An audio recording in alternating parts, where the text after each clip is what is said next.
All right, fellas, today we're going to talk about a little thing called the Bible. Yeah, I'm actually recording this on a Sunday morning, so we're going to talk about the good book. Now, I'm sure 100% of you guys know what the actual topic is, which I'm just going to say it. It's damage meters.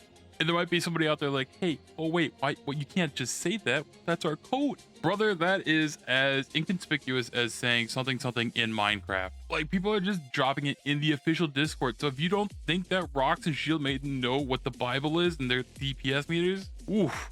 And I'm being honest, if I were to take a guess, I would say probably every other group has somebody running meters. Unless you play Hell content, then I'm pretty sure every single person has a meter.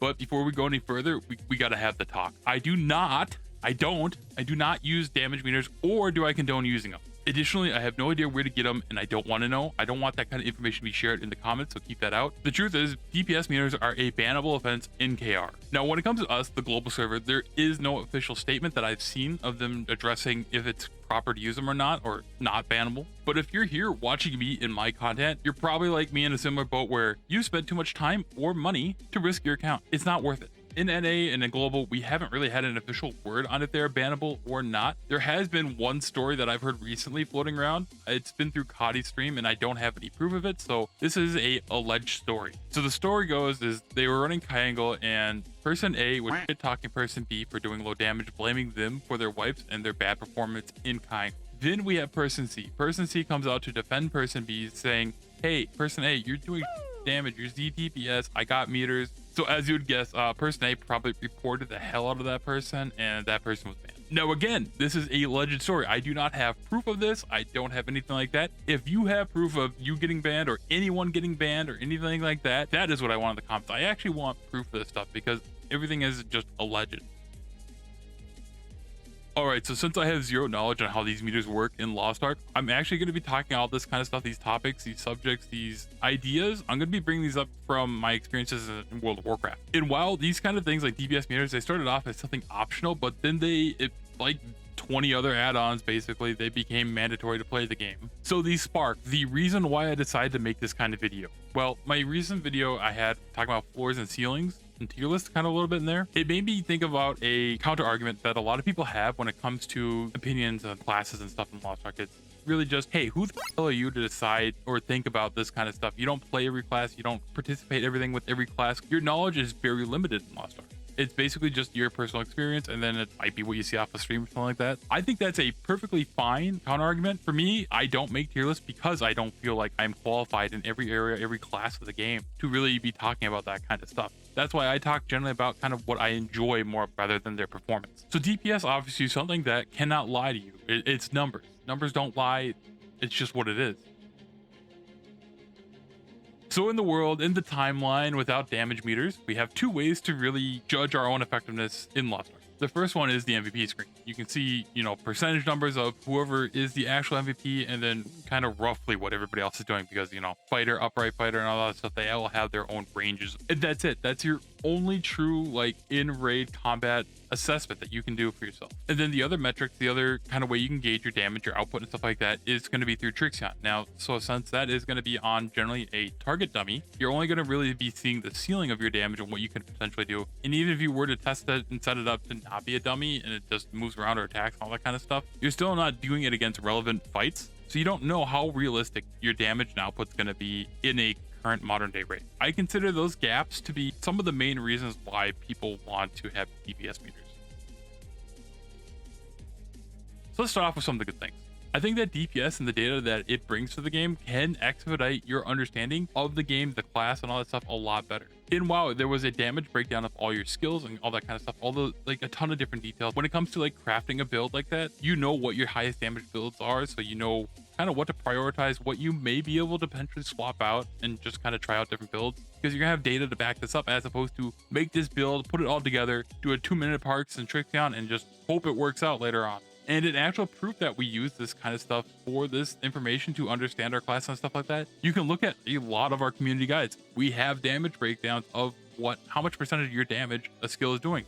Where do you think they got that? A little Bible maybe? So because you know that your volcanic eruption, for example, should be 80% of your damage, and you look at a log later on during a fight and you see that you're doing 9% damage with it, you now know something that you need to work on, something that you can go back and watch recordings if you want to see how you're using it wrong, or just keep in mind that moving forward. It helps point you in a direction that can help you improve. And sure, you could just comb through a video and try to find these errors and faults yourself without using the help of the DPS meters to help you find out, but it just makes it that much easier when you have this kind of information at your hands. Because that's a lot of time to scrub through like a 5+ minute fight and try to find the information. Coming from the FGC, it's a lot easier to look back on the tapes and see why you ate.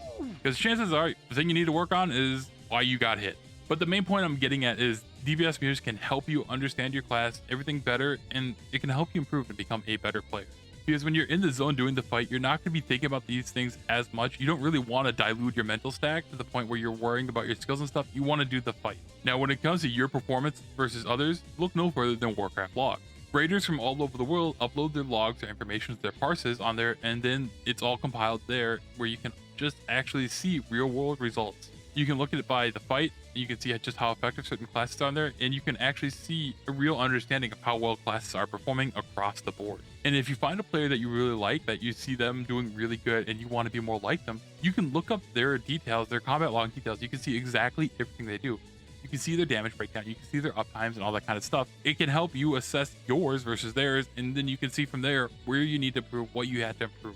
With this data, this information, these numbers, then you have concrete evidence of performance as opposed to trust me, bro. And the thing is, even Smilegate knows this kind of information is absolutely useful. If you look at their patch notes and a lot of the things that they decide, they're deciding damage and stuff like that because of the average player damage number. They decide to nerf things or buff things because the average player is not doing enough damage or too much damage. They know this information is useful, they just don't want to make it public. Alright, so now this isn't a video just to chill and say damage meters are good. Now we gotta get to the cons. These fucking things have no chill. They're always watching you, they're always recording you. They're basically any big tech company at this point. Which again, Warcraft logs would have a lot less information if it didn't capture the entire raid. Because not everybody's gonna be there uploading it. But the thing is, when this thing and this gives players to watch every little detail that other players pull, it can absolutely lead to target harassment. I'm pretty sure along with Lost Ark, Final Fantasy also says that this is like a main reason why they don't like damage meters, is because it can lead to toxicity. It is up to you to believe them or not. We will be talking about other reasons as well. But yeah, unlike our alleged story from earlier where somebody used their damage meters to defend somebody, it's not going to be like that usually. Like 9 out of 10 times, it's going to be somebody there to shit on somebody else. It's going to be on person A shitting on person B. But the truth is, if somebody's angry enough to shit on somebody with DPS meters, chances are, if they're wiping and stuff like that, they're going to eventually find somebody to blame anyways. So DPS meters just kind of expedite their way of at people. But toxicity is inevitable. Having the damage meter doesn't make you a shitty person, it's just being a person is the thing. Now, I've seen posts and threads of people talking about how they are afraid to do newer content or harder content because of the backlash they could get from other people. Grouping and all that kind of stuff, it can bring stress to certain type of people. And the idea that every party is going to have a damage meter running and people are going to be constantly watching over them, that is going to add a lot of pressure and a lot of fear for a good amount of people. But in general, it adds a lot of pressure to everybody in the party because nobody really wants to feel like they're the dead weight, or actually be told they are. And earlier I talked about how damage meters can make you a better player. Well, they can in exchange also make you a really worse player and kind of an idiot, because you get these people chasing the meters. You get what everybody calls is a damage goblin, a goblino, somebody who ignores mechanics just to sit on the boss and just attack it and just focus on their damage over the actual raid itself, the actual fight. And then if there's a raid with ads, there's two things that can happen. One, you could get the guy who holds his burst and everything just to pad the meters on an AoE trash that happens during the fight, which if the tank doesn't grab the trash before them, you know, the player who's just trying to pad the meters might just die and then grief the rest of the raid. Or you get the guy who is kind of like a lot of people in Lost Ark already, actually. So for example, in a Con G3, there's tentacles of slimes and stuff like that. A lot of players just ignore that because they know that damage MVP has nothing to do with that kind of stuff, and also they have little risk of keeping them alive. But yeah, there'll be those people who are holding all their resources, and instead of tabbing over to something else, they'll just keep on focusing the one thing that's going to get them their MVP, or top the meters, whatever you want to call it. So ultimately, I do think that damage meters can cultivate a player that does play worse for the overall raid because they're too focused on damage meters. But again, we already had people kind of doing that already in Lost Ark.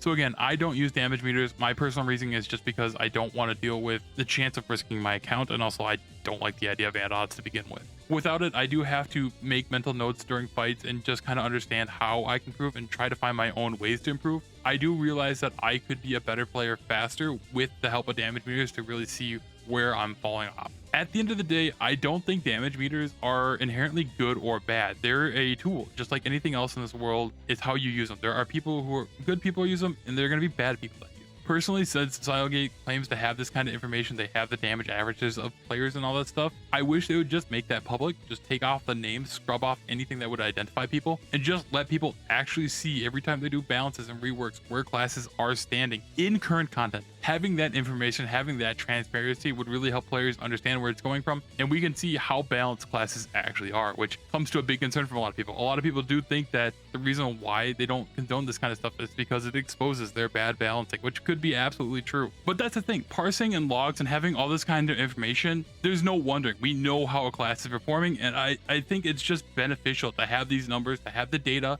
to have something that doesn't lie. And if I'm being completely honest, I think they should add a personal damage meter, something that only gauges what you're doing. It only tracks your numbers. I think it would still have all the benefits that somebody would have to self-improvement while getting rid of a lot of things to judge other people. And I know you might think, well, then I can just deduce how much other people are doing compared to my own damage. Well, stop right there, because people are already doing that. We already know the range of pro fighter, that's 40% above. So if you see an up right there, you know somebody else is doing 30%. So then you have an idea of what the other people are doing, the people that got fired. But it is true, not having damage meters accessible for everybody is going to reduce the amount of toxicity in it, especially in a game where we already gatekeep people for just 20 other things on every character. With damage meters, people had to worry about, hey, if I have a bad pull, they might just can end the raid and kick me right now. But yes, ladies and gentlemen, I just really wanted to put out my opinions out there, the pros and cons that I can see when it comes to damage meters and my personal experience of having them in World of Warcraft, while applying these logics and those experiences towards what it could do to Lost Ark. So I hope you've learned a little bit, gained a little understanding of maybe just other points of views that you might have not seen from it. And in the same vein, there's probably things that pros and cons that I missed talking about the video, which feel free to mention those in the comments below. And then on a final note, between this last video and this video, I actually did break 500 subs. So we're halfway to 1,000. Pretty cool, pretty exciting, I guess. So thank you for watching, subbing, and enjoying the content. Let's keep it going.